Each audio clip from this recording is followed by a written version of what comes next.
Patterson blast all that hit. Provo diving save. Hart as he flashes across. Briere sets up Carl. Side of the net. Deflected. Score!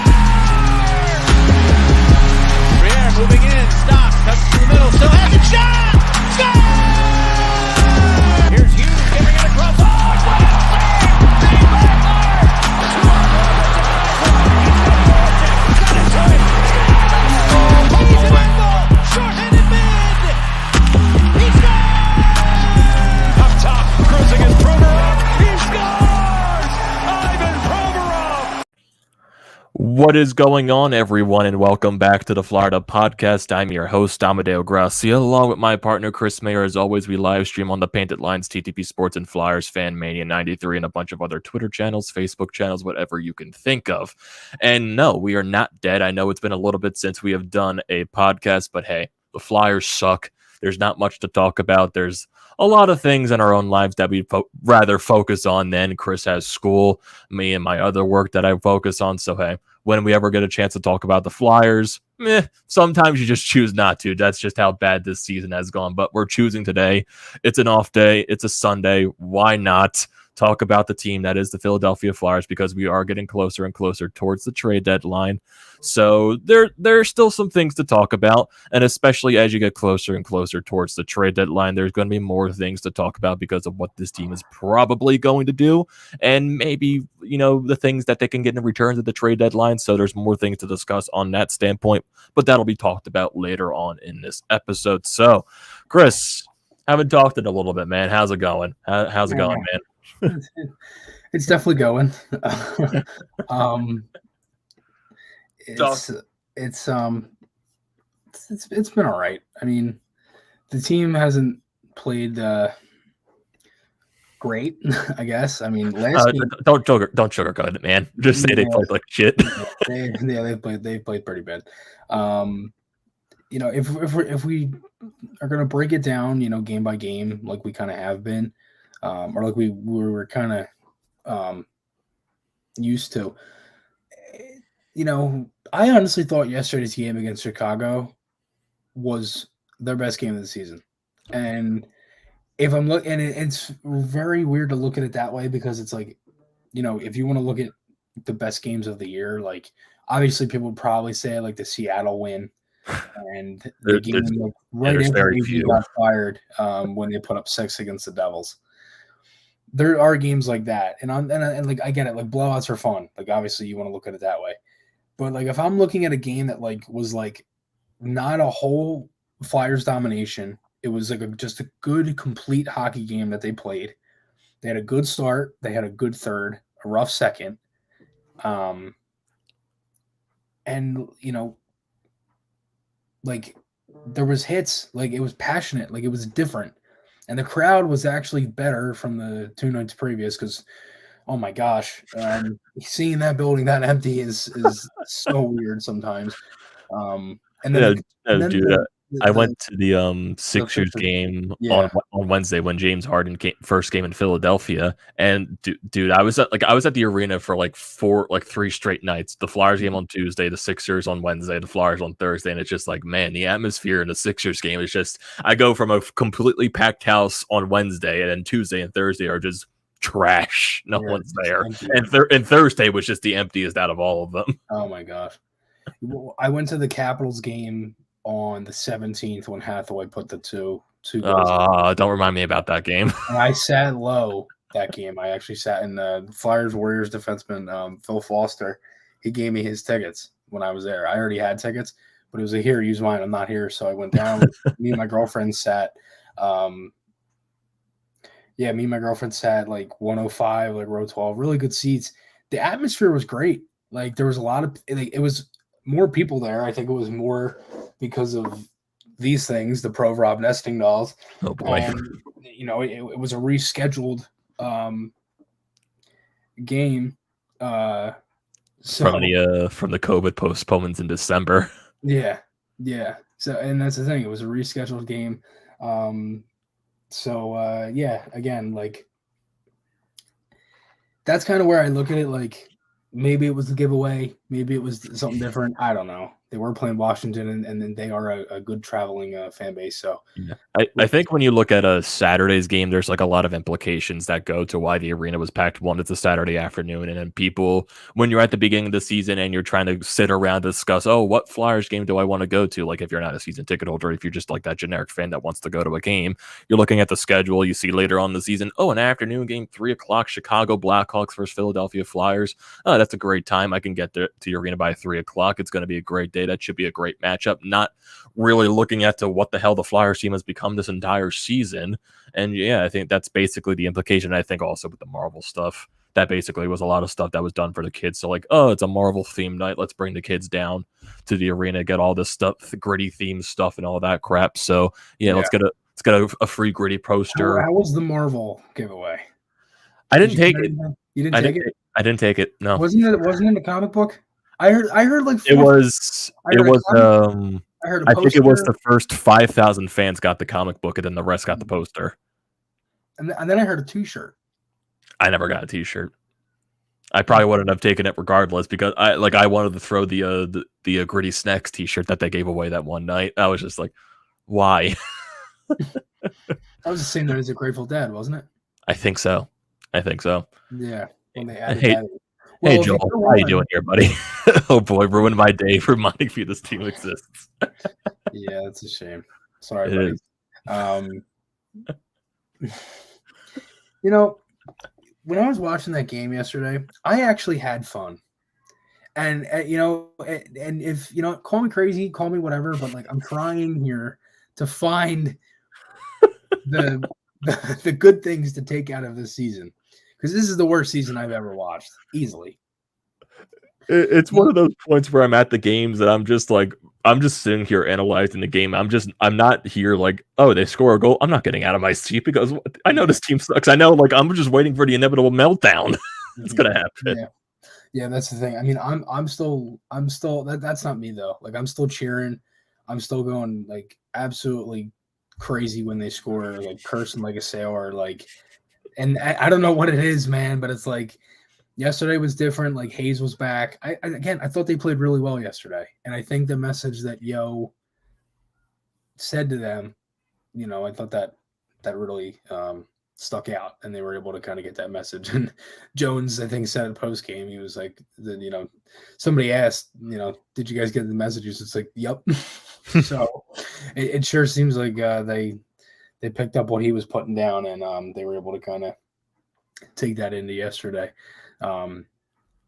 It's nice to see them have a little fight back after what happened with Connaughton and Kirby Doc there, and them trying to go after everyone. That's nice seeing that happen. That was a brutal hit, and now that you said that, I wanted to look at this earlier. The Department of Player Safety, did they say anything? I don't remember anything posted on Twitter about that. Because that is ridiculous if he doesn't get a hearing for that. It was an elbow to the head. That didn't even get a penalty for that either. Yeah. Maybe it's because that's probably why. You have to get a penalty on it to get a review? I don't think so. I've seen plays before that refs missed that the Department of Player Safety has actually looked back and actually either fined the player or suspended them. I've seen that before. I don't think you have to get a penalty for it.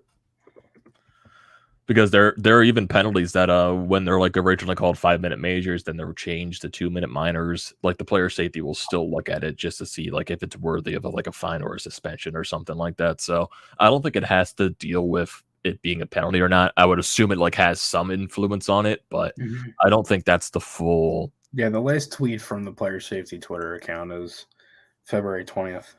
Damn. It's been a whole while since we had a suspension in this league. Wasn't the last? What was the last thing? Was it the Brad Marchand thing? Was there? No, it was a fine for Marcus Niemelainen for a cross check. Yeah. There was a fine for Jamie Benn. Austin Watson was the last player to get suspended. Dylan Cousins got fined. A couple other things. But it was when Marchand and Foligno had both their, kind of their things. Yeah. In those games, the kneeing in the fight, and then the going to Jari for Marchand. That was it. Yes, it is nice to see the Flyers like actually put up a complete victory, seeing the Wells Fargo Center packed. Like I know that I see the comment here from Joel saying, "Am I weird for wanting them to lose?" At the I feel like a lot of Flyers fans are just at that point where you just like at this point, like no, I don't want them to lose. Do I expect them to lose? Yes, I do. I feel like wins at this point at the end of the season are going to be very scarce, especially when you get after the trade deadline and all the moves that they make. Especially, Well, so, you got to cherish wins when you get them. Yeah, and that's the thing. Like when I look at like I'm not the guy that like I want them to purposely lose. Like I'll never be like that because if I'm being honest, the players right now couldn't give a shit what draft pick the Flyers have in July. So like that's why, and also like Mike Yo's coaching for an NHL job still. The players are playing for some guys are playing for contracts going into next year. Like none of that matters to them. It could be to Chuck and them, but they don't control what's happening on the ice once the game starts. So look, I don't necessarily look too much into like they're playing to lose and this and that because a lot of people said it in that Washington game we were just talking about. They blew the lead and the Flyers were playing to lose. Like it sure didn't seem like it because that was one of the best efforts in a while that night. And again, bad teams find ways to lose. With exactly what you texted me when I was walking out of the building, and I wanted to throw my phone. It's just the same things over and over again. And then and like Joel, like I get your comment, but Shane, right? But like, right. I get it, but it doesn't necessarily matter to anybody besides Chuck and Brent Flair, Danny B, all the other guys. So I mean, necessarily, you don't need the worst possible team in general to get the worst overall. No, it's not like it's not like the team is, a couple years ago we went from 13 to 2. So it's possible. Yeah. Anything can happen. I think we're top 5 pick. But I know with the isn't there like with the new rules that they added for the draft lottery, like isn't like you're not allowed to move like so many spots up now? Or like the highest amount of spots you can move up is like 5 or something. I think they changed that. Yeah, Joel. I know it's better chances if you finish worse than a National Hockey League, but trust me, purposely lose games.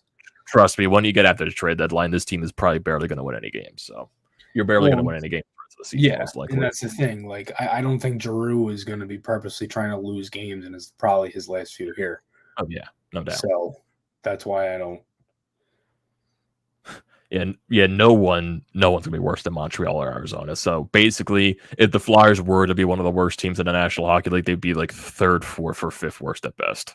Yeah, I don't think anybody's close to really catching Seattle being that bad either. So because right now, if you look at it, Flyers are the 6th worst team in the National Hockey League. They're 44 points, tied with Buffalo. They got 2 games in hand on Buffalo. That's why they're above them. Then you got Ottawa below those teams with 43 points. You got Seattle at 39 points, Montreal 37, and Arizona 36. So at worst, the Flyers will probably be at least the 4th worst team in the league. That's what I see. Yeah, probably. That sounds about right. And, I think there's some teams that are, if we're looking at the playoffs right now, Avs are the best team in the league. Mm-hmm. Yeah, Avalanche, Carolina, Florida, Tampa Bay, Pittsburgh. The season Pittsburgh's having, my goodness. They're like still like that one team like you keep saying every year it's going to be their year where they finally miss it. Like it's got to happen for me to believe it. Like that's just the way with Pittsburgh at this point. Yeah, I mean, I feel like everybody was going to say that about the Islanders too, and then it was like, oh, they had their rough year this year. Yeah, but then you got Toronto, you got the Rangers, you got Calgary, Boston, St. Louis, the Kings being in the top 12 in the league, Washington, Minnesota. Nashville, honestly. Nashville is one of the teams that really surprises me with the way they've been playing this year. Yeah, they've played well. Joel's comment here, I don't necessarily think that the team's one piece away from being a contender. I don't even think Chuck thinks that. I think it's pretty obvious they're not close. 3 to 4, maybe 5 pieces that they can add through different areas. They're nowhere near one.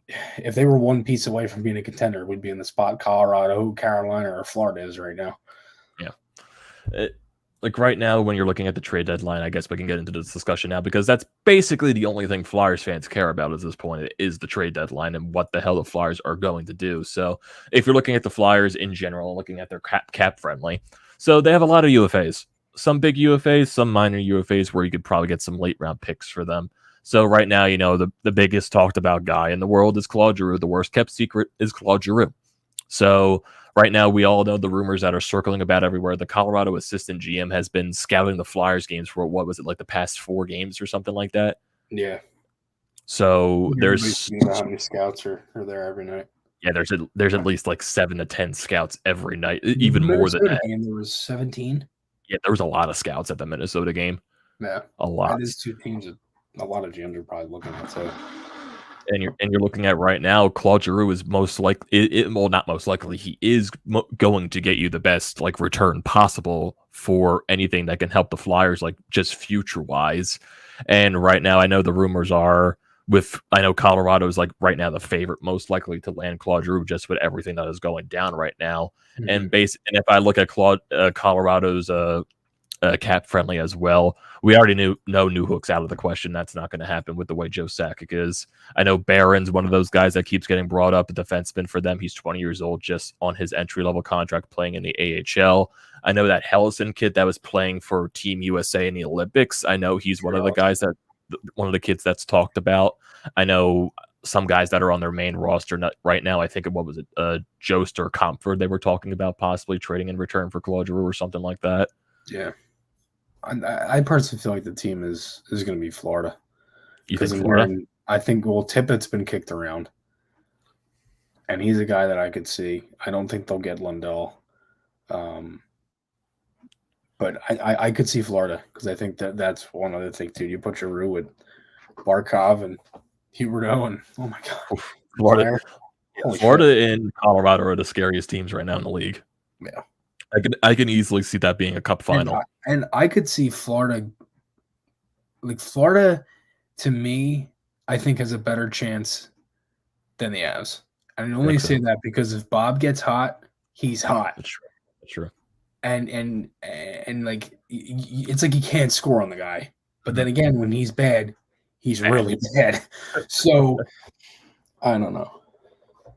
I'm trying to think of that too, like because with Colorado, the main issue this year for them has been goaltending. Like Francouz has been injured so many times. You got Kemper, who hasn't really been consistent this year for them. Like for I guess the value that they traded to give him, they traded their first round pick this year. That's why they don't have it. Because they got rid of it in the Kemper trade. So you're also like the Kings are 11th in the league, 57 games. They're 31-19-7. Who expected that? No one. Crazy. No one. Their rebuild's going good right now, and their young guys are showing, and they still have their good veterans, Doughty, Kopitar, and all that, and Quick's like having that renaissance of a season. So anything could happen with that. Also, I think a team like. I think the favorites right now for Claude Giroux, this is just my personal opinion. Like one is Colorado, obviously. Florida, like you said, I think it's going to be down to Colorado, Florida, and Minnesota probably. I think that's going to be the big war for Claude Giroux. Yeah. Plus, I look at Florida as like be a good spot for G he could resign. That's true. If he wanted. But then again, it's like I don't know because I look. If I'm being honest, I'm not trying. I don't know any rumors. Like that's why I'm like every time we hear this rumor and everybody kind of flips out, like, oh, you know what I mean? Like it's something crazy. Like we've been hearing the same like 4 teams for what 2 months now. Yeah. Like we've heard Colorado, we've heard Florida, we've heard the Avs, we've heard the Rangers, we've heard the Wild. I mean, Boston has been kicked around. Like, watch it turn up and be the team like who the Edmonton Oilers. Oh, God. Yeah. Edmonton Oilers, they trade for Claude Giroux and it really just evade all the other issues that they have. Yeah. Could you imagine Chuck doing with the Oilers? Oh God. Honestly, for like I don't have the biggest confidence in Chuck. Hard for the Flyers to lose that trade. Oh God. I don't have the biggest confidence in Chuck in the world, but honestly, I feel like any GM could do Ken Holland with the way he makes his moves.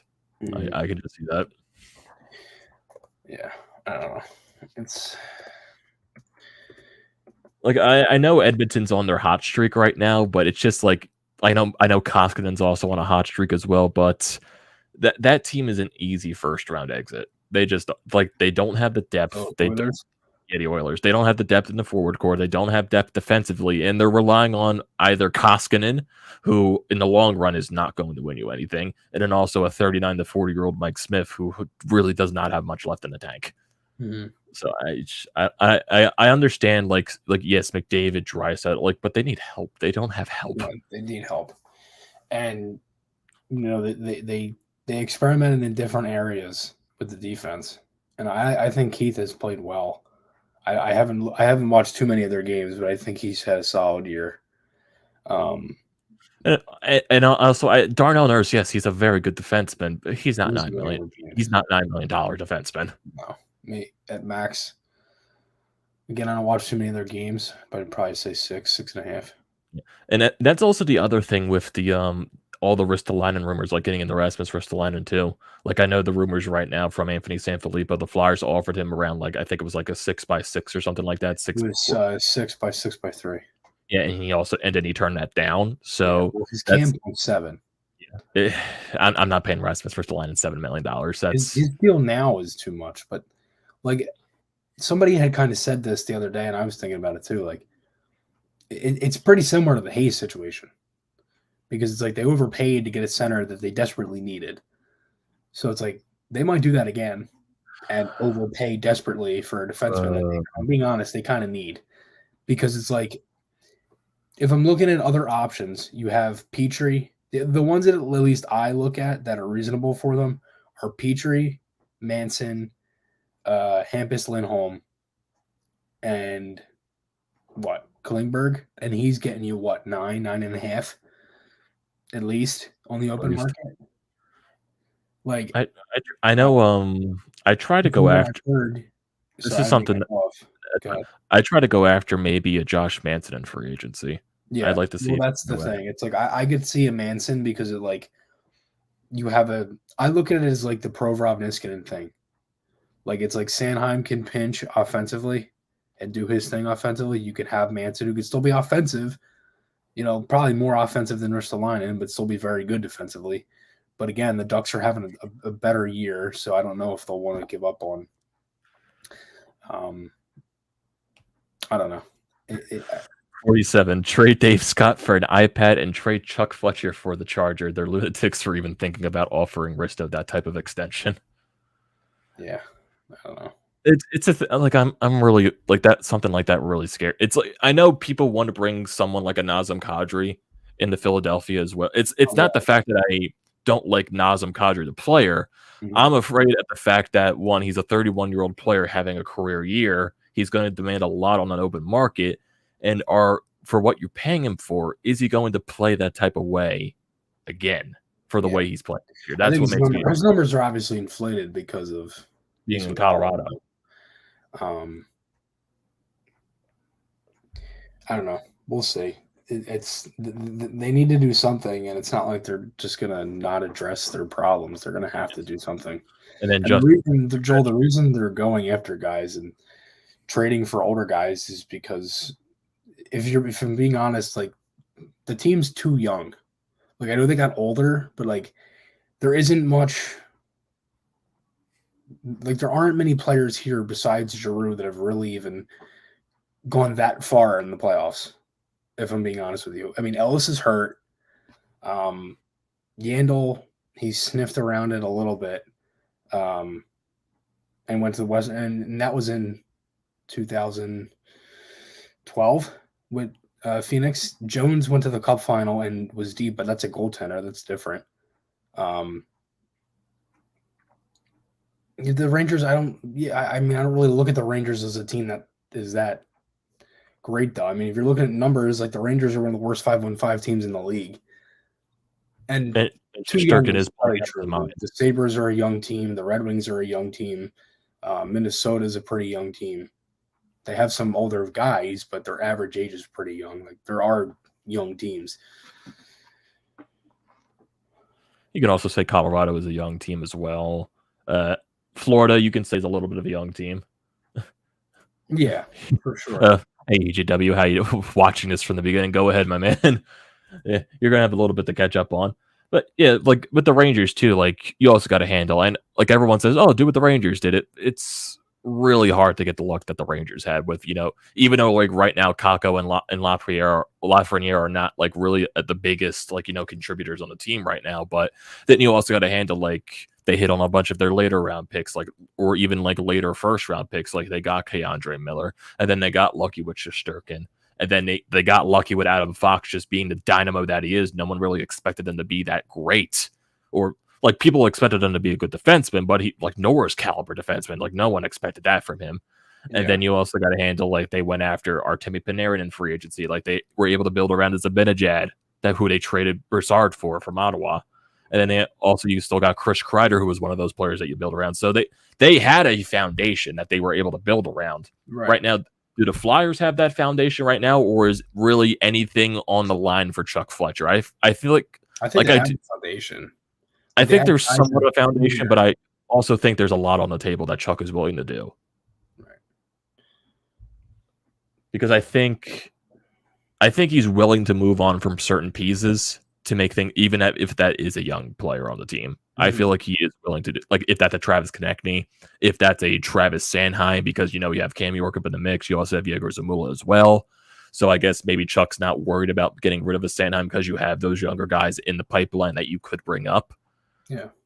I mean, I look at it, I don't know, because I'm not the guy that wants. I don't want to trade Konechny, and I really don't want to trade Sanheim, because again, if you do, you're on it. If I'm being honest, you're adding more holes that you have to fill. Like it's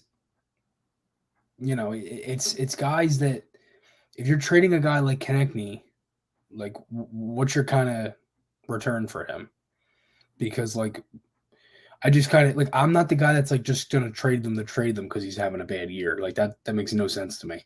A guy I would trade would be JVR because his contract is useless and he really hasn't done much. Like Konechny, even though he's not scoring, he still looks like one of their best players just about every other night, if not every night.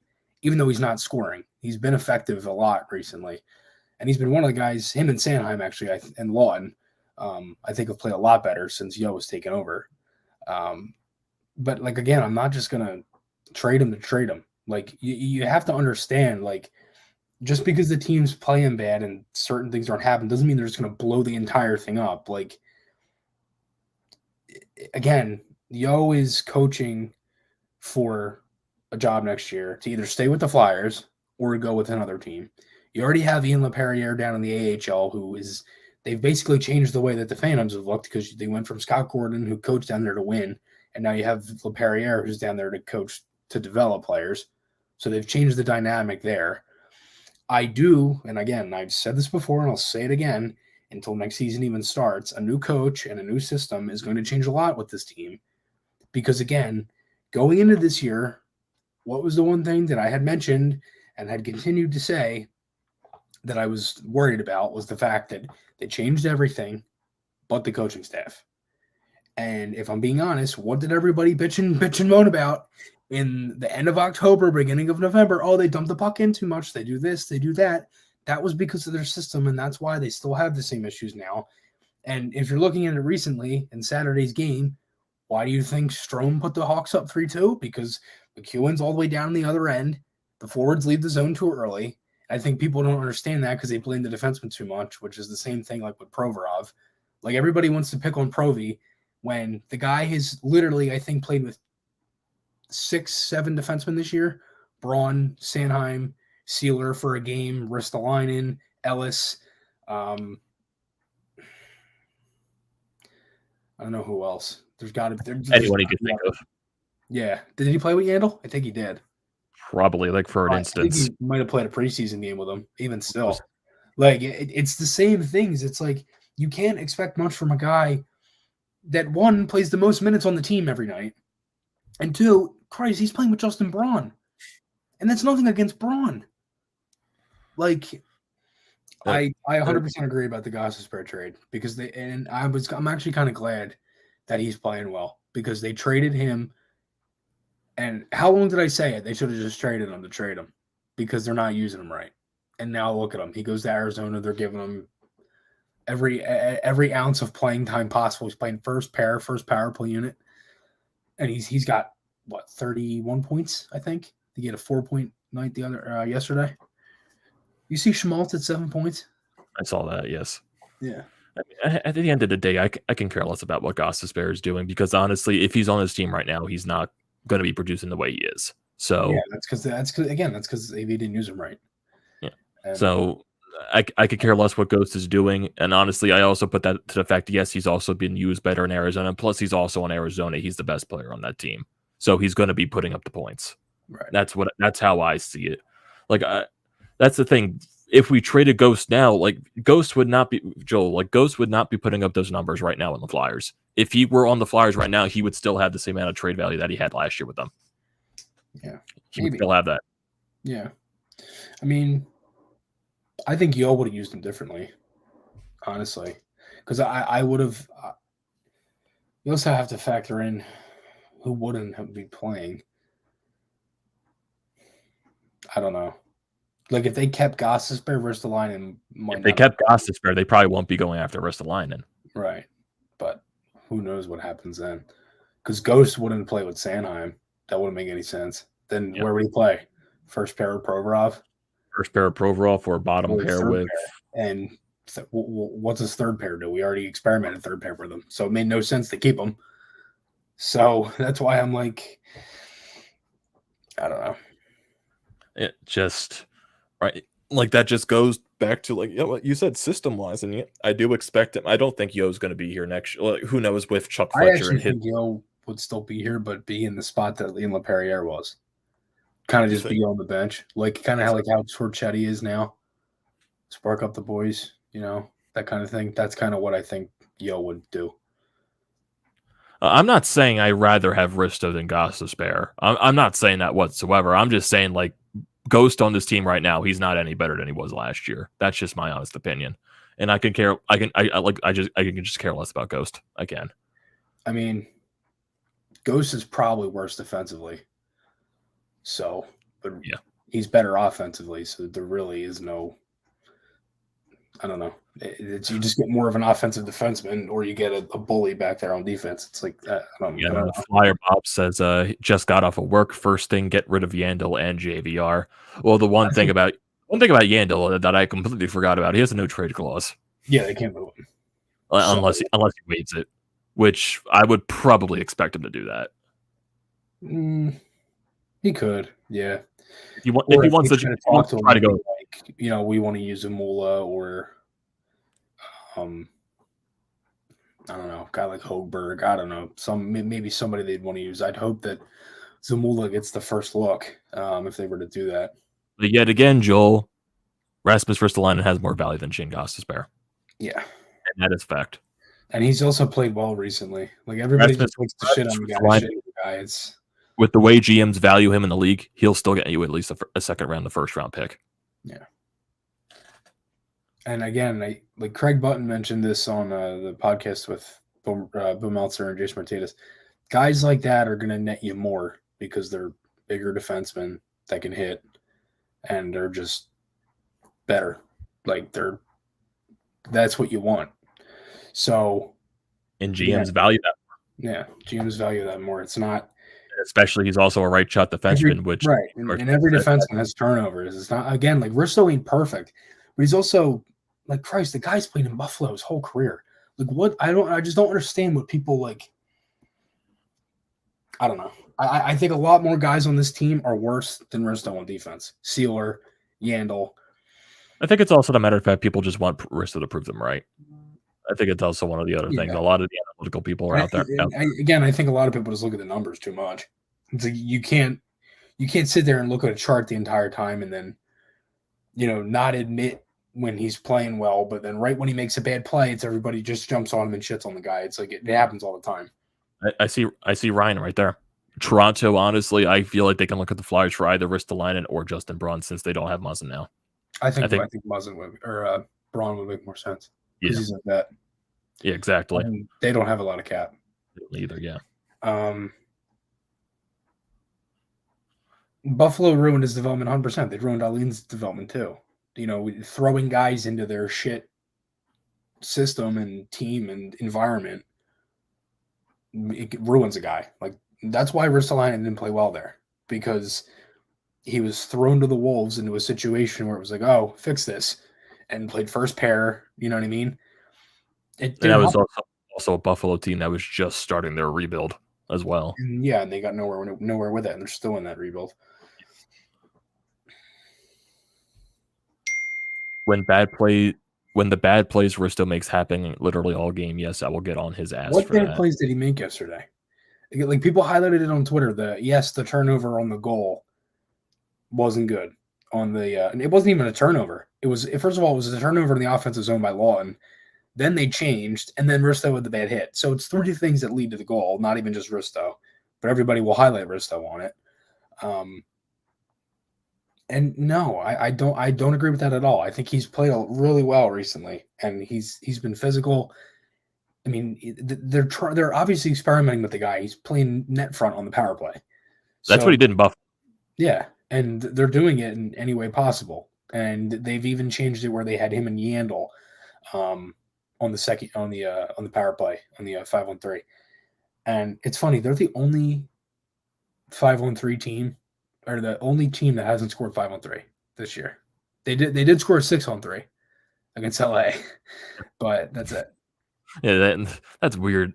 You have not scored. That's how bad your power play is. Yeah, Joel, I'm sorry, but that's just an over exaggeration. Like, again, it's just like he doesn't turn the puck over. It's not even possible. Like, it's the same things with Sealer and Yandel. Like, yeah, I get it. They turn the puck over a good amount, and Ristolainen does too. But it's not like Braun don't. It's not like Provorov hasn't. It's not like none of them are perfect. It's not like they're gonna, be fine all the time. And I think everybody just shits on the guy to shit on him. And it just gets old. It's the same thing with Voracek in the last couple of years when he was here. All they did was, oh, he's a turnover machine. He does this, he does that. And you clearly can tell that he's gone because he was the only winger they have that would carry it into the zone. And it's play driving. They are clearly missing that this year. Play drivers. Why did the second line in the beginning of the year with Brassard get really cold? Because they stopped play driving. Nobody got into the zone first.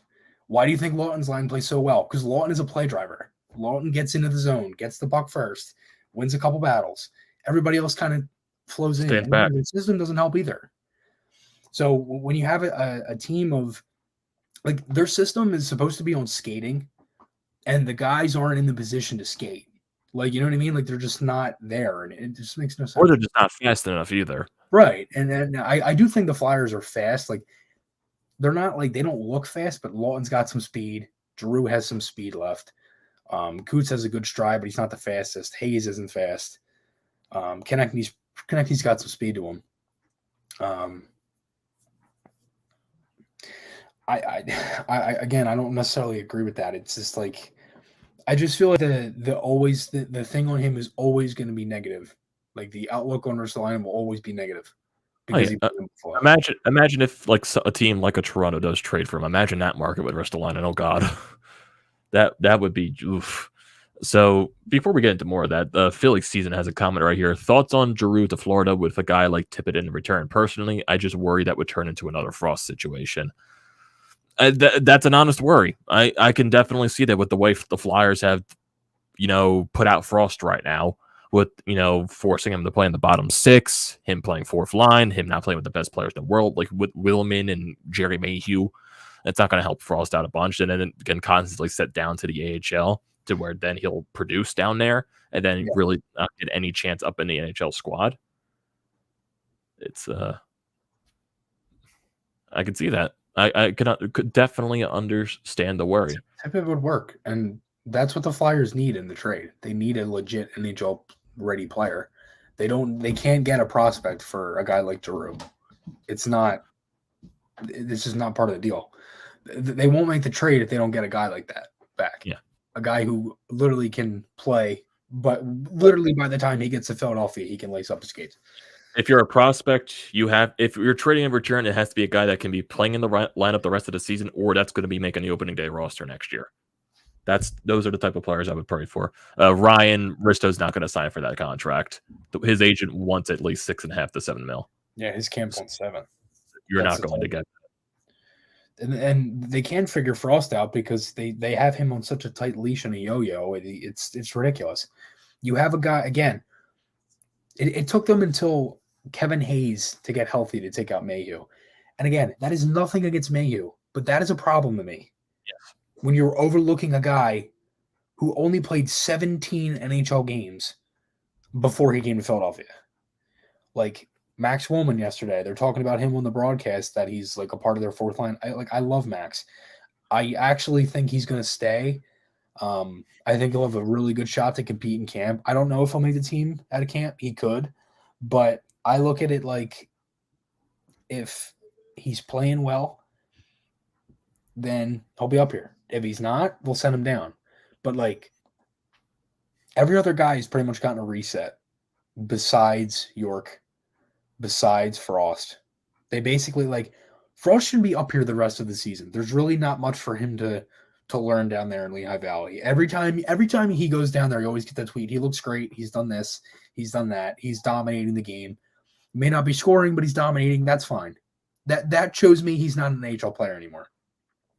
Like I look at it like if he's up here and he's your most dynamic prospect, let him play. Don't have him up here to play with Max Woolman and Gary Mayhew, which is an AHL first line, on an NHL third line, and actually expect him to do anything. And it's the same thing with Radcliffe. Like you put him on the fourth line, he had a game and got hot. Then he had a couple games where the fourth line was good, and they didn't look great. And then they sent down Radcliffe. And I know he took a couple of penalties that could have been part of it. But just some of the things, man, like Allison gets every other shot he can to play. And like Zinski has still been down in the AHL. How many games did Allison play after he came back from injury and with the Phantoms? 2, 3? So. And they literally openly admitted that he wasn't even 100% there. And they still called him up. And he played. And then re-injured himself against Buffalo. Like, this is the thing. This is what I'm talking about. And people were like, you know, why is this and why is that? Like, why do you think this way? I'm like, because each guy, I understand they're in different positions and they have different, you know, every player's different. I get that. But like, you can't sit here and deny that like they make zero sense with the call-ups and the sending downs of guys, because it's again, if it's the land of opportunity that Fletcher talked about, why is Morgan Frost down with the Phantoms and why has Cam York been down there? Why are guys like Max Woolman and Jerry Mayhew playing over Frost? Right. And again, this is Not at again. the beginning of the season we saw parts of this when they had Samu Tuamala here and he sat in the press box and didn't play for the Phantoms instead of just sending him to the OHL in Sudbury or going home. They could have assigned him to the OHL. Like it makes zero sense. None whatsoever. And what's I want to see what's Tuamala doing this season where he went back to play. So Phantoms, he played 2 games, didn't record any points. Okay, he in the Liga this year, he has 2 points in 13 games. Internationally, he has 4 points in 7 games. So he really hasn't played that much. Yeah. Since going back overseas. Yeah. The one thing, Ryan, I agree with you fully. Like, I don't trust Fletcher fully. Like, right now, this is his mess to get out of. But like, I have some hope with the off-season stuff, but not the development process. I didn't mean to cut you off. Sorry. It's the one thing. I know like some people in this chat are saying, "Oh, Jerry Mayhew could be something interesting for next year," but I feel like if it's not against Mayhew, it's not. He's a journeyman AHLer that is getting his chance in the NHL this year, and he's had his couple of games where he's scored some goals. Okay, yeah, like it's not against him, but I feel like if Jerry Mayhew next season wins the spot over one of these young guys, that's a problem. That is a huge problem. And it's overlooking guys. Because again, who was Mayhew with before? Minnesota. Who was Nick Sealer with before? Minnesota. It's like he's turning us into the Minnesota Flyers. He's turning us into the Minnesota Wild right now. Yeah. Well, the old Wild. Mm-hmm. And it's like, you know, it's very frustrating because it didn't seem like that. Because those Wild teams were. They weren't like great teams. They were good enough to get to the playoffs and maybe get to the second round, but that's all their ceiling was. They were not cup contenders when Chuck Fletcher was in charge, and that's what I'm afraid Chuck is trying to turn this Flyers team into. Yeah. That's what I'm really afraid of. Even though, like, yes, he's saying the right things. Yes, we need more high-end talent type of players. Yes, that's something that this team is desperately missing. They're missing, like, so yeah, I agree with everything Chuck Fletcher is doing. And I hope Danny Briere in this process really gets into Chuck's ear and he knows what he's doing to try to get the right players into this city to help this team out. That's what I hope for. And I hope Danny Briere has a lot of say in stuff because, like, yes, I know he's an inexperienced guy with everything, but he's a guy that's been in the league before. He knows the ins and outs of the leagues. I'm sure he knows, like, what player is good and what player is not. And I'm sure, like, he can get into some of these guys and, like, development-wise, like, fix the development process because Danny Briere was also even talking about that. The development process with this team needs to be fixed. Mm-hmm. No, I agree. And, again, they can draft. Like, they've had some good draft picks. It's the development process is the problem. Like, they've been good drafters. Like, even if you want to look at it, LeBurge was a good pick when he was drafted. Rubtsov was a good pick when he was drafted. Didn't necessarily work out 100%, but I think there's a lot of things go into it. And I've actually really liked the way that Fletcher's drafted since being here. I mean, the guys that he's taken, York, Forster, Brink, Millman. Yeah, Brink right now is leading the NCAA in points. Emil Andre, and he's had a very good year in Sweden. He actually got hit bad the other day. Thankfully, he lucked out on not getting a concussion. Thank God he lucked out on there. But that's the thing. If Bobby Brink right now is doing really good in NCAA, give him all the chances possible next year to prove himself. Don't give me this bullshit. Oh, he has to play the game right way. We're trying to give him to play the game right way. The bullshit that you're doing with Frost, forcing him to focus on this defensive style of game to where you're not letting him do his strengths, which is offense. Frost's strength is offense. Let him play offense. Yep. And I think when you look at it, it's very frustrating when you have a guy he's down there. And the other thing too with Frost, like when he was with the Phantoms, he's one of their best penalty killers. He didn't get a single look at the PK up here. And the power play a little bit. I thought the power play. Obviously, there's so many problems with the power play, but like even when he was up here on the power play, I thought he held his own pretty well. And when I look at the way that they've handled the power play, there's been different areas of it. I think they've really experimented a lot with it recently. Sorry, my brain's going off. The JVR in front of the net, they've still done that. Giroux obviously has been on the right for a little bit. Like they've tried different things in the slot. The second unit looked really weird yesterday. You had Hayes. He obviously slipped back into the power play. They had Mayhew in Giroux's spot, usually on the left. JVR pisses me off so much. Oh, I know. I haven't really loved JVR's play. He just doesn't. He's not effective enough. He isn't for what he does and the way he plays. It's like he has one bad year, one good year, one bad year, one good year. And 1920 didn't have a great year. 2020-21 had a really good year. This year hasn't done much. I'm trying to think of like how do you get rid of JVR? Like how do you get someone to take that contract? I thought about it. I don't think getting rid of him this year is the option. I think you just stick with it for 1 year. And then the deal's over. Because buying him out, you're paying more this year to buy him out than you would if you trade him at 50%. You pay, I think, 4.3 or 4.8 with the buyout. I think this calculation actually right now. So if I go to James Van Riemsdyk, so if you buy him out next season, his cap hit for the first year, which will be next year, will be 4.3. And then the cap, there's only 2 years of cap hit. So 4.3 the first year and 1.3 the second year. And that's it. Mm-hmm. Like, don't get me wrong. If they can make the trade for him, I make it. But I just don't see anybody going for him because... Unless there's a team that's really willing to take that cap hit for something. Because I don't think Arizona would be in the mix because it's been rumored that they are looking for guys on with term. They want guys with term. Hey, JVR has 2 years left. Take it. Yeah, they could. But he only has 1 year after this year. So, I don't know. They're rebuilding. Like, I don't understand what the argument is. They've already said they're not rebuilding. They're not making any rebuilding moves. So I don't understand what your argument is. Twitter says, anybody watch urinating trees video on the Flyers? I have seen that video, and it brought me to misery. But yes, he brought up a lot of good points. But I also think he's like trying to oversell a little bit just because he's a Pittsburgh guy hating on Philadelphia for that usual shtick. Yeah. So, well, I saw it. I watched some of it. I didn't watch all of it.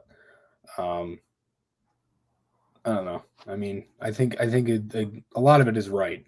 I think obviously there's many issues. Right now, this team has no direction. Like that's like the one thing that stands out.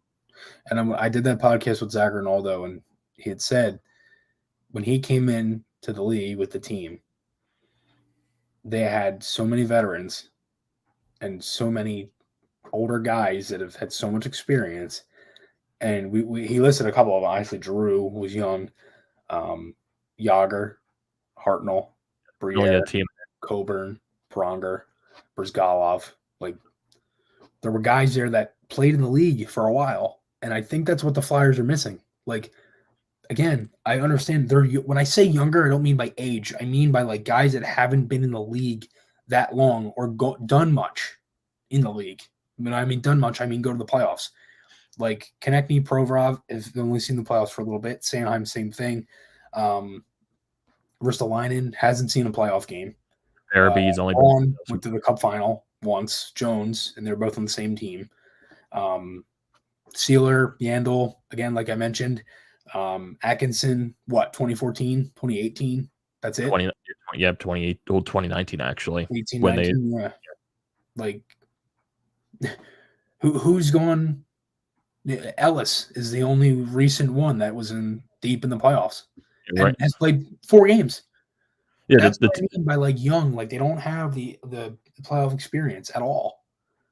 And I look at it like Hayes went deep with the Rangers. Yes. Yeah.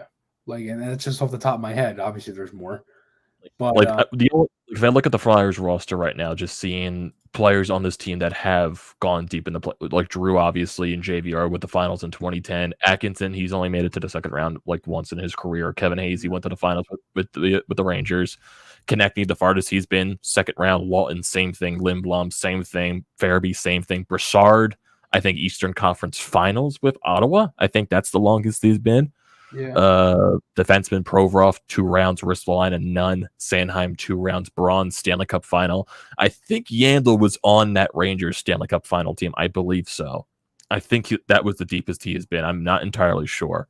Then you have, Steelers, Connaughtons, like no one really cares about those guys.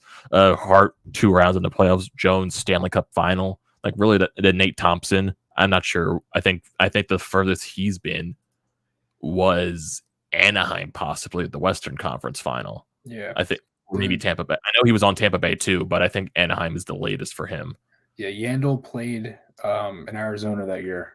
Or Phoenix, actually, I should say. 13-14 with Phoenix. Played all 82 games with them. Okay, so I think next year he was traded to the Rangers. He was only there for 2 years, 14, 15, 15, 16. Then he went to Florida for 5 years and then came here. He's a minus 31 this year. That's his worst since being a minus 32 in that same year, 14-50 with Arizona, when the first year of them being Arizona. Minus 32. I like how you call it the first year being Arizona. Yeah, well, they were Phoenix previously.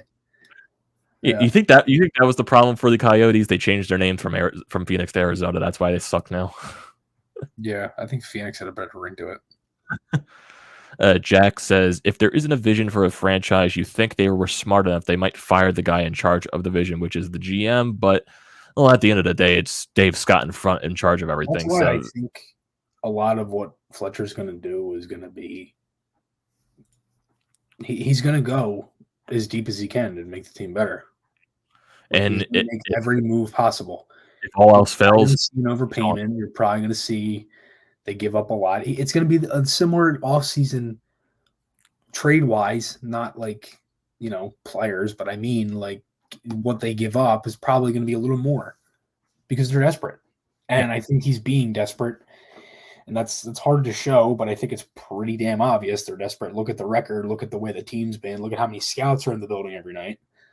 Bobby says, hey, do you guys think we will get Gaudreau since he is from South Jersey? I would love a Johnny Gaudreau. I know there's a lot of Flyers fans that wouldn't love Johnny Gaudreau just because he doesn't like pull the string for them, but I like it. But I love him. I think he's a play driver. I think he's a good scorer. I think I like this comment. With Steve Dangle on Chuck Fletcher team, stop letting this man spend your money. I don't know. I think Gaudreau would really help. I think there's a lot there that they could do, and I think right now, I think free agency for the Flyers, I think that's where Fletcher is going to go hard on forwards, and I think he's going to go with the trade market for defensemen. That's what I see him doing. And I also think they need a I would like him to not get a veteran backup. I would like him just to roll with Hart and a Sandstrom possibly, or even a Fedotov if he brings Fedotov over from Russia.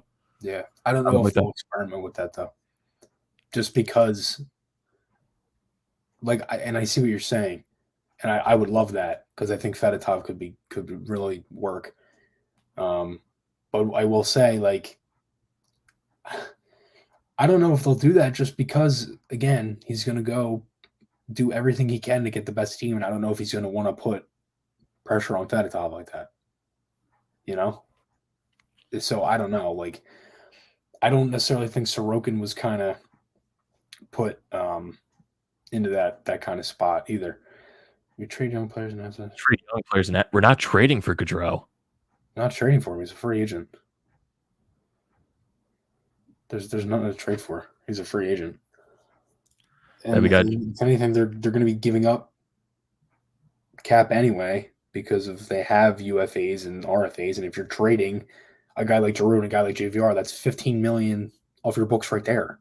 If you do that, obviously you'd have to retain some salary, and probably on both.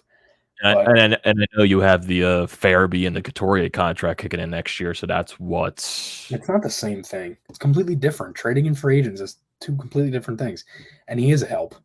He's a dynamic talent in the league. How is Johnny Gaudreau not a help? He's a 90-plus point per season player. He's almost a point per game in his career. You put him with a guy like Atkinson, with Coots. Oh my God! That's he'd be great. That's the one mentality with Flyers fans that I just don't understand. Why wouldn't you want a Johnny Gaudreau? I just don't understand that. Why? Because he doesn't move the needle for you? So what? He's a point per game player. Yeah. You just lack that. Right. And again, it's people don't understand the talent we have either. And when it doesn't work, they just want to give it away to give it away. It's, I don't know. We're not saying Johnny's magically single-handedly going to change it. Johnny's an improvement for the team with the other moves that hopefully Chuck makes. No one, that didn't come out of my mouth. Didn't come out of yours either. He's not going to magically transform us into anything. They clearly need more. We literally, there was another comment in here that said he's not going to make just one deal. I don't remember who said it. It was in the beginning. Let me look, because it's on here and I want to bring it up. We got a Haywood. Haywood says Fedotov backing up Hart scares me. Not every young goalie can handle that kind of losing. I understand that to worry, but I know if you're strapped up against the cap and all that crap, you might not have a choice to go with a young backup for Hart. Yeah, I would take Gaudreau any day of the week. The same thing with Ellis. I'd still make that trade. What did Patrick and Glass done? Nothing. Nothing. What has Myers done? Nothing. Yeah. Thank you, Travi. Thank you for the shirt compliment. Chuck is definitely gonna do moves to clear cap right now. So like what Chris said, right? If you move, say you move Giroux, which is going to be a definite that happens. And if you move Ristolainen well, not the offseason, this trade deadline, because I think it's 50-50 for him at the trade deadline. So right now that's around 15 mil, possibly, or maybe 14 mil you're saving right there. Yeah. Joel, we have no idea, dude. Like, we have no idea how many moves it's going to take to beat Colorado, Tampa, or Florida. Like, who knows? If I'm being honest, I think Calgary could beat the Avs. I think Florida could beat the Avs. I think Carolina could. And we're saying all this stuff about Colorado, Tampa, and Florida. Then a random ass team will win the cup this year. Yeah, it's like I mean, I don't know. I think there's a lot of different things that are kind of going. Yeah, we're saying the Calgary Flames will win the cup this year. Yeah, they've actually, I think, given up the least amount of goals throughout the entire league, right? Yeah, let me see their goal differential. Right now, actually, goals against. That's Carolina. Calgary's second best. Okay, yeah. Well, I know Freddie Anderson's been fantastic too, and that's another team that I kind of think could if the goalie gets hot, they'd be really good. Carolina, because Anderson. I think he's injured right now though, and they just called up Lyon. He is. Carolina, you want Martin Jones? Take him. I know you said that. Yeah, I was actually about to say Fleury, but he already informed Chicago he wants to stay. I mean, kudos to Fleury for doing that, but like, I don't think anybody expected the Blues to win. You know what I mean? Like, it doesn't. None of that matters. Like, it doesn't matter how many moves you make until Tampa Bay won. It's all by feel. Again, the Flyers got to the Cup final. They got swept in the first round. Anything could happen. Anything can happen. Washington, for how many years it took them? Like, it's crazy. Jack says, even if we get Gaudreau, which he wants, we are still screwed for the foreseeable future because this organization's top priority is overpaying a middle pair defenseman. That just shows how dumb they are. I think he said the Risto deal wasn't set in stone either. He already denied it. At the end of the day, they're most likely going to trade Ristolainen because at the end of the day, I think he wants to go to a contending team. Like, I know, like, there's like all these rumors around here that the Chuck Fletcher's going to go hard on trying to re-sign him because he doesn't want to lose out on the. If you trade Ristolainen, a team will give up a first round pick for him because that's how much GMs value him. That no matter what the analytics say. I think Gaudreau would be 8.5, maybe 9. I think maybe you get a hometown discount. I don't know, or maybe you get. Maybe it's different just because he's coming to his hometown. Joel, just say you don't want Johnny Gaudreau. Don't go into this $20 million explaining reasons why Gaudreau does not help the Flyers. He does help the Flyers. He helps any team he goes to. And their team defense is bad because their system, not because Ristolainen. Robert says, just a strange season, never seen anything like it, and I went through the 5 years in a row not making the playoffs, or as I call the years of darkness. Oh yeah, and what were those? The early 90s when we got Lindros before Bobby Clark made all those moves. Yeah, that's what I would assume. Yeah, Twitter, exactly. Like Ristolainen, yes, I don't think he's this fantastic hockey player, but GMs around the league love him. They love him because he's still young and he can still perform at a good pace with a team that's good. If the Flyers were good, he would be good.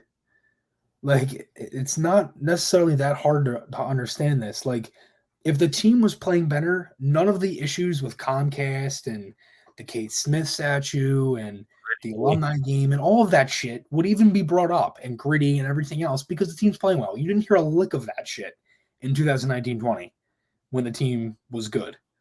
Like, it's just when everything's bad, you're going to hear the worst of everything. It's really not that difficult to understand. Washington had an amazing team for years before winning. We have a bottom 5 team. Winning is not happening for the foreseeable future. I can't. Like, Joel, I understand you want to. I understand that you want the team to rebuild, but that's not what they're doing. I would have been fine with this team rebuilding too. I would have been fine with it, but I'm looking at reality right now. This team isn't rebuilding. No matter how much you say they need to, they're not going to. Yeah, nothing's. I don't think anything is changing what Dave Scott and Chuck have already said. The Flyers front office, their upper staff does not believe in rebuilding. That's just the bottom line. They're never going to do. Wasted other careers. You're not going to go and waste more just to rebuild. So I'm not going to get my. What's the point of rebuilding? They can't develop prospects anyway, right? I'm not going to get my hopes up. What's the point? I'm not going to get my hopes up saying that this team needs to rebuild when they're never going to do it. That's just bottom line. Yeah, it's not going to happen. That's just basic true what you're saying about Risto Ellis is the different or these. What do you mean right there? I think you screwed up your sentence a little bit right there. I'm not understanding what you're meaning there. Haywood says they can call it a rebuild or not. Doesn't matter. They do. Yeah, they need major changes. Like we're not denying that fact. The Flyers need changes. We're not denying that. Yeah, I mean, I don't want people to think that they're that we're sitting here denying them because I just went off on them about their development prospect. But I do think they need different changes, but I'm not going to sit here and be like, oh, they're the worst team in the league. They need this and that and this and that, and they'll never win again. And it's just not. It's not realistic. Like, yeah, just saying the Flyers are like, there's going to be a year when this team eventually wins the Stanley Cup. But like, if they look into a Stanley Cup, I don't fucking care. Yeah, I don't care. I don't care how they win it, as long as they win it. Joel, I understand. Like, I don't want to. I don't mean to be picking on you. Like, you're the one that mainly comments on the podcast the entire time. I just like edging you on. Yeah, and like, again, I don't mean to like be like it come across as like a, you know what I mean, but I don't want to make it like it's, like I'm not. I just don't. I don't agree, and it's fine to not agree. Like the season is sucked. It's fine to do this with people. That's the whole point of a hockey opinion. Right. It's not, you can have a hockey opinion and still talk to the person after the fact. That's fine. And now, Joel, don't go on everything and give us bad reviews, man. Don't go give us bad reviews. I don't think Joel will do that. I love his memes. Well, he has meme in his name. He's Joel Fairmeme. Yeah. Coaching. Right. They also need a good like the Flyers need so many other things as well. Like they need players. They need a new coaching staff. They need medical staff, scouts, development. Like they need everything possible. Yeah, they need a lot. They need a lot of things. Mr. Twitzer says Torts might not be what they need, but wouldn't love those post game. But wouldn't those post games be hilarious? I don't think Torts. I know there's a lot of people around Philadelphia that would love John Tortorella. I don't think he's right for this team, in my honest opinion. Jack, they did, but when you keep the same coaching staff, that's where a lot of their issues came in. I think what Chuck and Dave are looking at is a team that still has talent, but their system is brutal. So that's kind of where I look at it. And Torts, like, I don't know. Would you like Torts? It's a thing. Like I wouldn't mind Torts, but I would. I don't think he's the best option for this team, in my honest opinion. I just don't. I don't think he's the best option. He's like my third option. I'd rather have Claude Julien. Like I would go after maybe a Julien. I would go after maybe a Jim Montgomery. Like I know he's still out there. Like Rick Tocchet, I know a lot of people want Rick Tocchet as well, but like Rick Tocchet also doesn't like move the needle for me either. I'd rather have him as an assistant or something like that. But yeah, which is understandable. He's been an assistant before. If there's one guy, I think that's a we don't need Torch. Just watch Chris after we lose. I think Jim Montgomery is a good possibility. I heard somebody say David Quinn, and I was like, why? We've already been down the college path. Please. We're not doing college route again. We're not doing it. Jason says, Joel, I don't know why, but I keep thinking your Drew's burner account because of your profile picture. That's funny. Yeah, like everyone, like we understand. We're as frustrated as the rest of you guys. We are. We definitely are. So like don't get us wrong. Like we're as frustrated as the next bunch. We're trying to look at this rationally and not trying to get overzealous. That's the thing. Yeah. So Eric says, how do we trim the fat with cap space if G stays? I don't think there is a chance Drew stays. I don't think he stays. Yeah, Zach Ronaldo thinks he stays, which I thought was very interesting. He said, he did say that in the episode. Yeah, he thinks he's going to stay. Interesting. So I don't know why he thinks that. I think Like I can understand like that thought process because G does have like His that reputation. like he's like he knows he's committed to Philadelphia. He wants to win for this city, but I think right now if he wants this team to succeed in the long run, he probably has to think, one, I want to go try my chance to get a cup, and then also I want to try to get the best possible return for this team so they can improve. Right. I don't know. I think there's a lot of things that are still an issue with the team, but we'll see. Rob, I hate the same thing, buddy. I hate also being out of it with 30 games left. Like it like removes things to talk about. Where basically at this point, your next 27. Yeah, 27. Holy shit! And like your next biggest like event is going to be the trade deadline. Like that's basically all Flyers fans are waiting for. I'm waiting for March 17th. Yeah. Also, that Drew's 1,000th game. So. Eric says he thinks he stays. He himself has made no inclination to want to be traded. He's made it clear he wants to win here. Fletcher says it's up to him. He thinks he stays. Yeah, like I said, I can see that mindset. I do. I just think he does get traded. I think like at this point, I think you can't not trade him. Like because everything is, like you can't pass it up in my honest opinion. Joel says, get a whole new development team, get a coach who's good with developing young players, good training staff, keep a couple of cheap older guys, everyone else over the age of 26. Yeah, it's a hard work for Chuck Fletcher to do. I don't envy it. I don't envy what Chuck has to do. I don't. It's going to be impossible, but you never know. You never know what happens. Maybe the Flyers luck out where these past 2 seasons, everything in the world went wrong. Maybe next season's where everything goes right. Who knows? Well, the streak is ended if anybody cares. Everyone knew the streak ended. Everyone knew that. The streak was ending in November. Jack says Drew needs to go. The organization has absolutely failed him when he has given them everything. The only thing they can do is give him a shot at a cup. This is the time to change direction. Yes, I agree. I agree. Robert says, can't wait to see Hart in the next 3 years. He's going to be so good. And it's funny. Some people do want to trash, like before we ended off here. Some people want to trash Carter Hart for some reason. I don't know why. So I read something today that said they should trade him for Draisaitl. I said, first of all, why would Edmonton offer Draisaitl? And second of all, why? You waited that long to get a goaltender. Why? It's hilarious to even think of like somebody's like they should trade Carter Hart. Like what? It makes zero sense. And also, Mr. Phillies, that's what Chuck's goal is to do. I think the rumors are he's not really focused on draft picks. He's focused on getting prospects and players that are ready to play in the NHL. That's what his main focus is right now. Why would you trade everyone over 26? I think it's impossible. You trade Couturier and Atkinson and everybody. It's just you'd have no team left.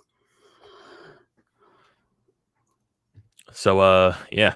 It's been a while since we've done a podcast, but hey, we went over an hour right here, and it's been a decent time. Even there's frustration with everyone, and it's very understandable. So I see the frustration in the comment section. I see that everywhere. I understand it, guys. It's almost over. We're almost near the trade deadline.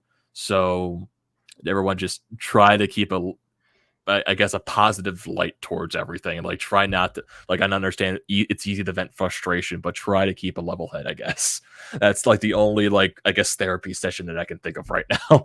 Try to keep a level head. If you don't want to watch the Flyers, don't watch the Flyers. Just do it. Go watch the Sixers. Go watch the Sixers. I guess that's probably the better therapy. Probably go watch the Sixers and pick another team for the playoffs. I'm picking picking Florida. You're picking Florida. Okay. Yeah.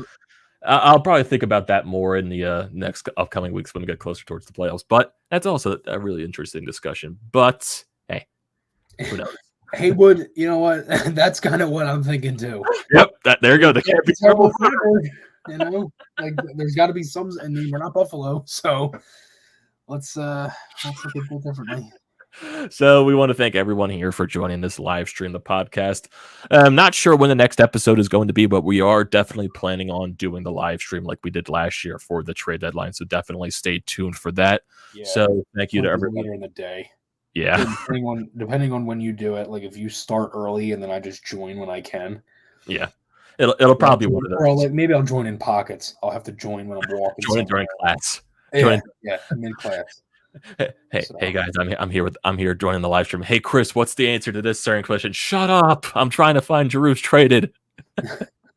Be quiet. So yeah, so don't forget to check out the Painted Lines everywhere. Subscribe, follow them wherever they are at, social media, YouTube, anywhere else. Don't forget to subscribe to our separate YouTube channels, TTP Sports for me, FLYERSFANMANIA 93 for Chris. Also, don't forget to use the codes TTP Sports and FLYERSFANMANIA for $20 off your first purchase at SeatGeek. You can definitely not pass up those. So yeah, definitely can't pass up that free $20. And thank you everyone here for joining this edition of the Florida Up Podcast. I'm your host, Amedeo Grassia, along with Chris Maher. We will be back in the near future, so stay tuned for us, and we will see you next time.